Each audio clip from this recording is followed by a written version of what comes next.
All right, here we go. First YouTube video in a while. In June of 2024, I was $75,000 in debt.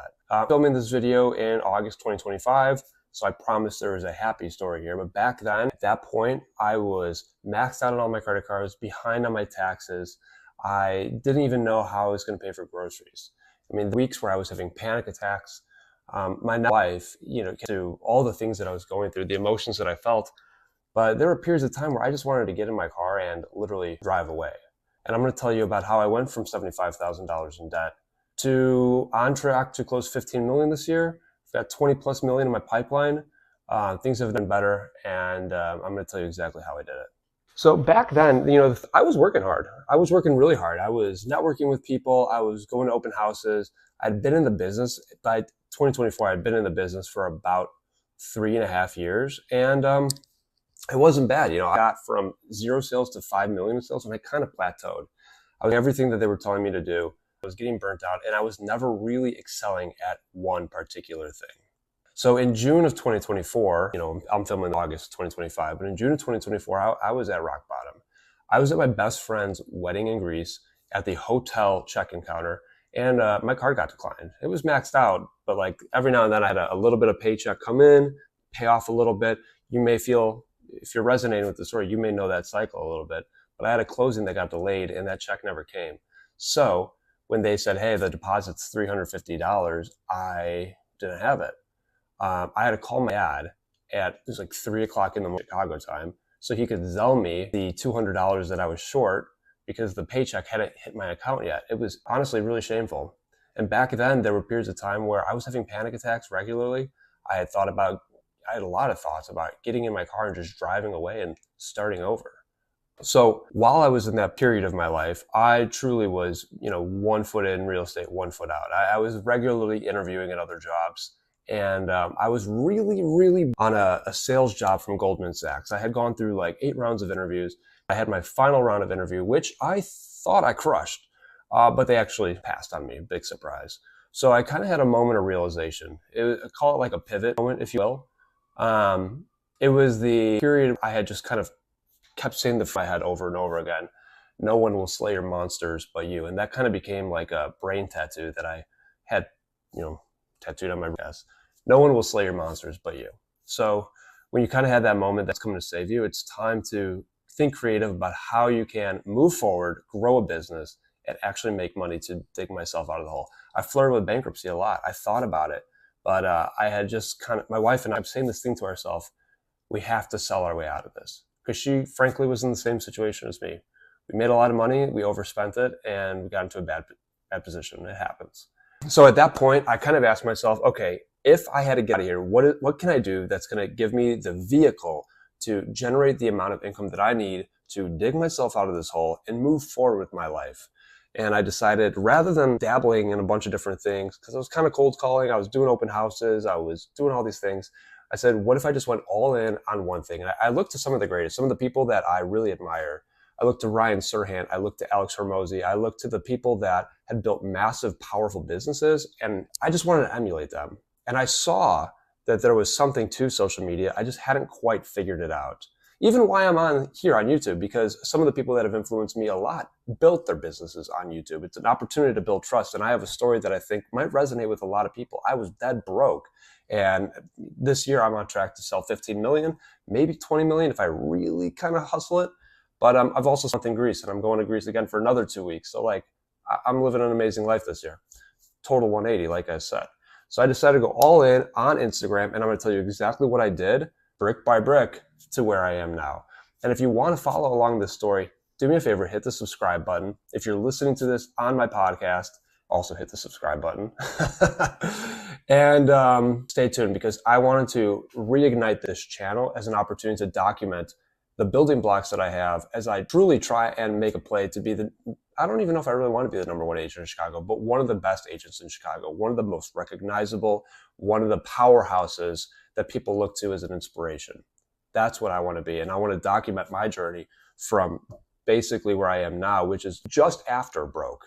So I still very much feel like I'm at the beginning, and I want you to come on this journey with me.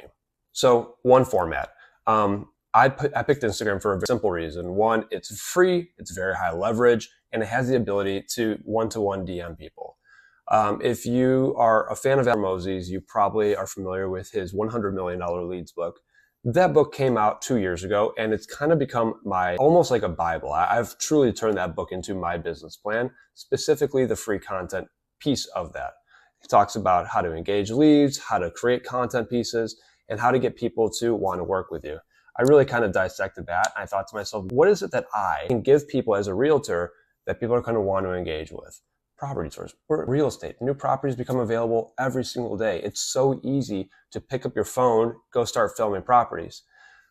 Now, I will say this, the way in which you film is super, super critical, because there are a lot of people that post videos and never get a single lead. But when I post a video, I'm getting probably 1 to 2 clients every single time I post a video. And if you look at my Instagram, you look at those price points, you could calculate what that's worth. Each video I post is like a $15,000 paycheck to myself. It's incredible.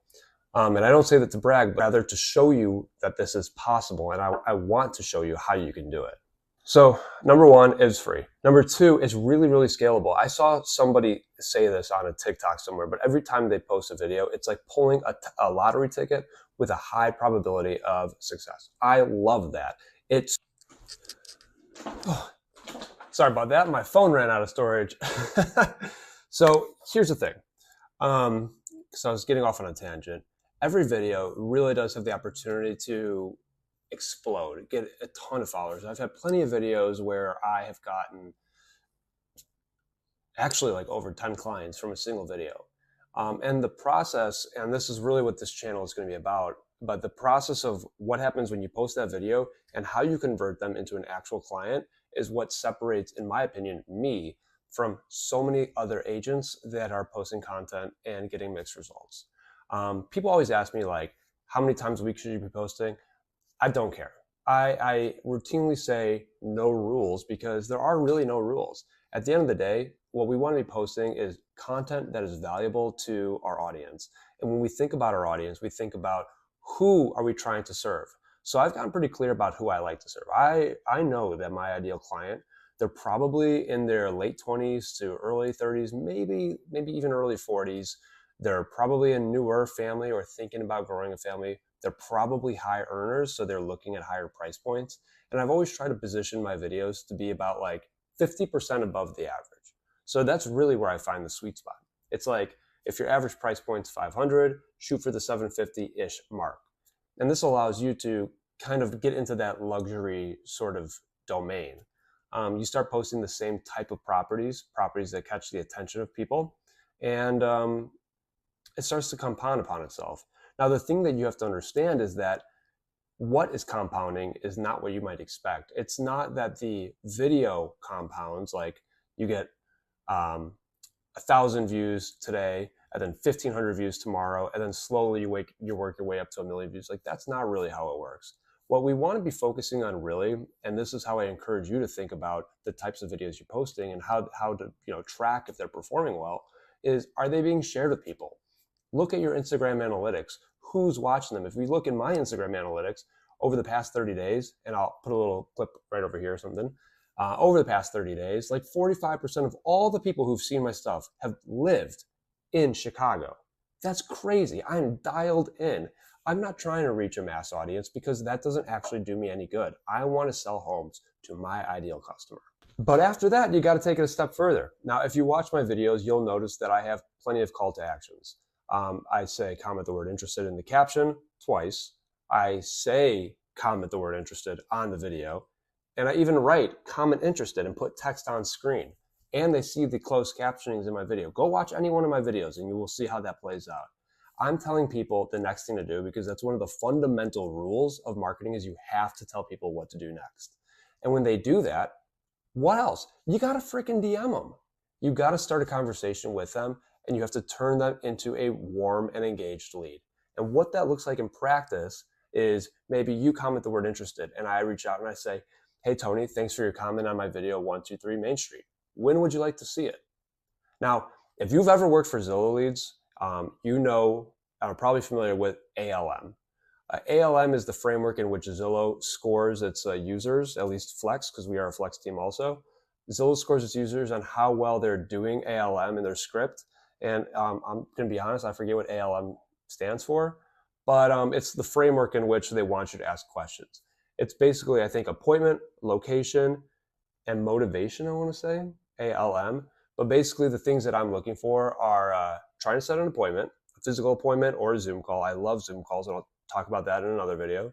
The locations that they're interested in, and why they're moving in the first place. Now, when I'm working one-on-one with an agent on our team, the things that I'm trying to coach on how to get to an end result is what's their timeline and what's their motivation. This really dictates on how we're going to talk to them in the first place. But oftentimes when people DM me about, actually I DM them. Oftentimes when people start a conversation with me, they're looking for a property like 6 months to 12 months out. That's like the default, 6 to 12 months out. Everyone says it. It's for a reason. Most people are in the early problem aware stages, and it's our job to build that relationship up front. Okay, so quick recap. We post the videos, we DM the people that have raised their hand, and we try and nurture that into an appointment. It's a pretty simple funnel, but most people don't even realize that it is a funnel. It is a sales funnel, and we are doing a sales activity. This is no different than if you're cold calling or if you're doing open houses and you're trying to strike up conversations with people that are walking through the doors. We are looking for hand raisers, and we are going directly to them and saying, hi, thank you for your interest. How can I help you? That's essentially what we're doing. So this compounded pretty quickly. I've been posting content like this for, at this point, a little bit over a year. Essentially 4x my business within a year while working less and being less stressed out. It's incredible. This is the business of my dreams. You could have this business too. I want to teach you how to do it. And the cool thing is, anybody can do it because I'm really only operating in a very small little area of Chicago. I call it my sandbox. I'm playing in my sandbox, and there are plenty of other agents in Chicago that are doing exactly what I'm doing in different areas and crushing it. You can do this in your area too. It's a slow build, it's a slow burn, but you build awareness, you build goodwill in your community, and over time, you become a little local celebrity. So here's my advice. Stop chasing so many different lead sources. I know the common advice is have 3 lead pillars. Honestly, fuck that.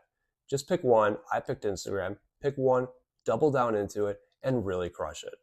If you can commit to this over the course of a year, I promise you're going to have good results. You may blow 20 million out of the water. You may fall short and hit 10. I don't know what it's going to look like for you, but I know it works, and I've seen it so many times with so many agents. It's not rocket science. I promise you can do this.